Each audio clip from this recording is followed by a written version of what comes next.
Gucci Bloom Profumo di Fiori, Coco Mademoiselle's Le Privée by Chanel, and Voce Viva by Valentino.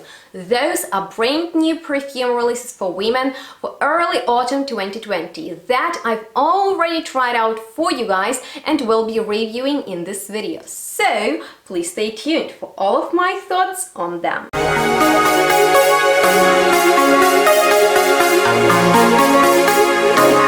Hello everyone! Thank you so much for tuning into this video in which I will be sharing with you my thoughts on the brand new perfume releases that brands keep on releasing very consistently, which I'm excited for because, you know me, I'm always looking for new fragrant experiences, and I've been particularly excited for these three releases. Two of them are flankers and one from Valentino is a pillar release that I saved for last. So please watch this video till the end. It's gonna be full of information, and if you find it helpful, make sure to give it a thumbs up. And on that note, let's get started talking about these fragrances, and I want to begin with the one that I knew I want to smell immediately the minute I saw it, because Gucci's Bloom Profumo di Fiori that in 2020 came out in the stunning yellow honeyed flacon is amazing, not only to look at, but if you're familiar with this line that is dedicated to white flowers, it's very beautifully done, and unlike many other white floral scents out there, it's not cloying, it's not synthetic. It is created by Alberto Morillas, who is a master perfumer and a true hit in modern perfumery, and so this line is very elegant, and I actually own one of those flankers that came out last year called Ambrosia di Fiori, and I needed to add it to my collection because it's in my favorite color, but the rest of the line is lovely too. This one is just creamier and smoother than the rest, although it's not a full-on gourmand, so I'm in love with this. But oh my goodness, where should I start? The new one.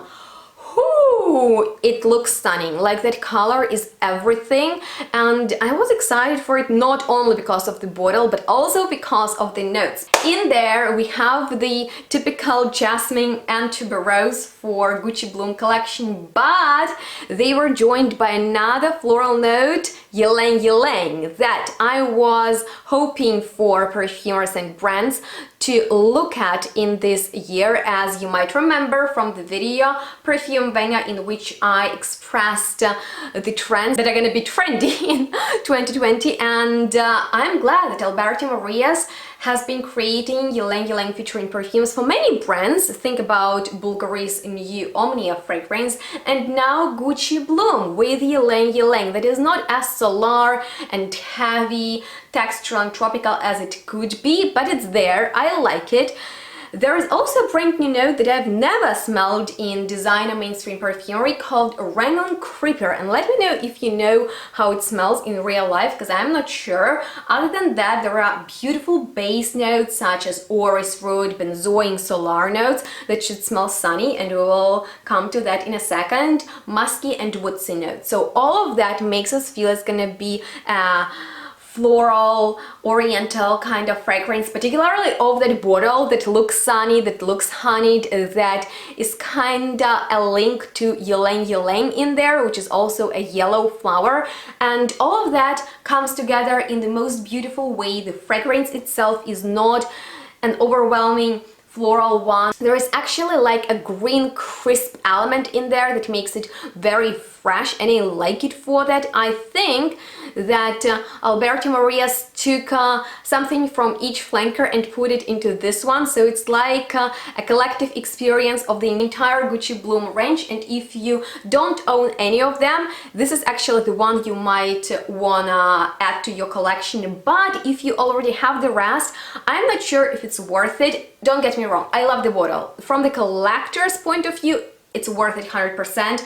I'm really wanting to get you a honeyed friend, but like, it doesn't smell much different than the rest at all. I mean, like, it's your decision. If you love this collection and you crave more, you can get it, but I wanted to let you know it's nothing too special, although in their official description of the fragrance that's that long, they are raving about everything, campaign, the design and stuff like that, and those cereal flowers on the boxes, they are pretty, and so are stunning female artists in the campaign. So check out all of that online. If I described you that, we'd be here till tomorrow. So I'm keeping it short, nice fragrance, not much different than the rest, but the bottle kinda justifies the scent. I don't know what to tell you. I like it and I would love to look at it if I had it in my collection. Alrighty,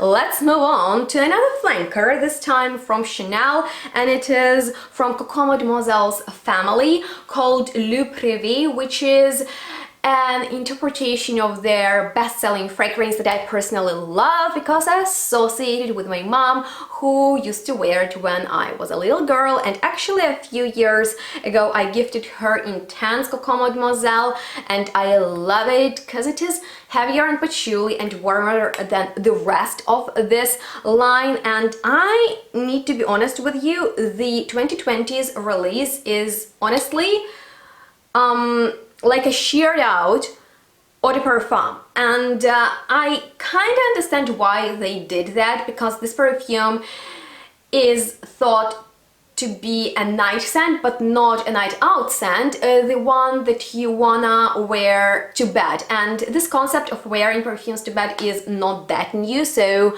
I would like to know, what do you think about it? I have a lot of fragrances that I wear specifically to bed. Maybe you would be interested in my list, let me know that in the comments.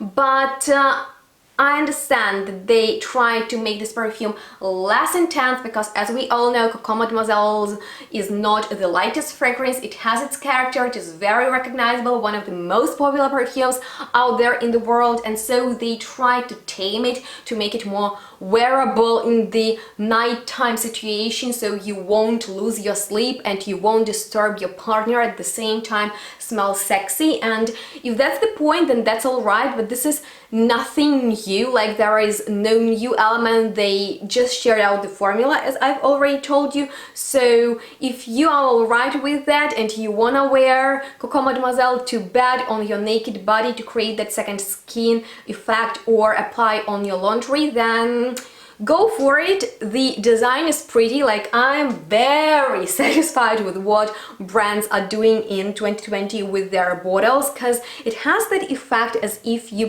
put it into the freezer and it was frozen, so there is this satin finish on the bottle, but other than that I don't see the point, for me personally, to purchase it, other than, you know, just to get a whiff of my Coco Mademoiselle. I can achieve that effect by just spraying once eau de parfum, but that's the story. Alrighty, I saved for last but not least a brand new release from Valentino called Voce Viva that I knew is gonna be great, because with notes like in this one and the bottle like this one, it would be a shame to create a boring fragrance, but somehow Valentino managed to do that. The thing is, let's begin with the positive side. That bottle, speechless, stunning.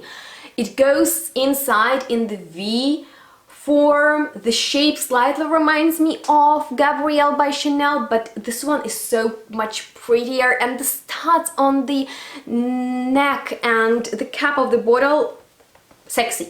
Great, amazing. And then the notes, listen to this.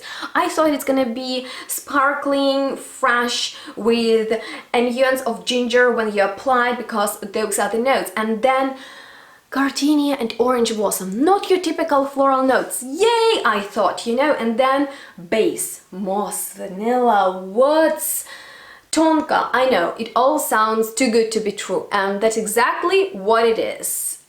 The fragrance is another not very interesting floral sweet vanilla. It's not like that vanilla that you're like, oh my god, this vanilla or these flowers or like that ginger makes it exciting. No, it's not a recognizable perfume. It will make you smell lovely, but it's not a long-lasting fragrance. It will never become a signature scent.